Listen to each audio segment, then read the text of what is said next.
Fania Audina, seorang mahasiswa di Palembang, kehilangan motornya saat ia sedang beristirahat di kosnya. Fania kemudian melaporkan peristiwa itu ke Polrestabes Palembang.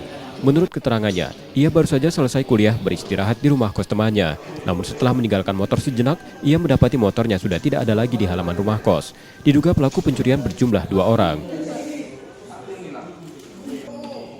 Tadi itu lagi istirahat makan saat itu kuliah, jadi mampir dulu tempat kawan makan di kosan. Nah pas nak keluar motornya nggak pakai. Terus ada kita kunci stang motor. Iya dikunci stang Pagarnya di luar pagar lah, di luar katik pagarnya. Oh, di luar pagar. Iya di depan ruko itu nak. Oh, posisi kos-kosan sepi di jalan-jalan tuh. Iya tapi ada banyak uang jualan samping kan, samping WN itu kan banyak uang jualan. Berapa menit kita tinggalin motor? Ada itu jam kira-kira jam 11-an bilangnya tuh. Kami cek pas jam 11 lewat loh. Baru Jam dat 12. jam berapa gitu ke kosan itu masuknya? Kosan tadi itu kita keluar kampus tadi jam setengah 11-an.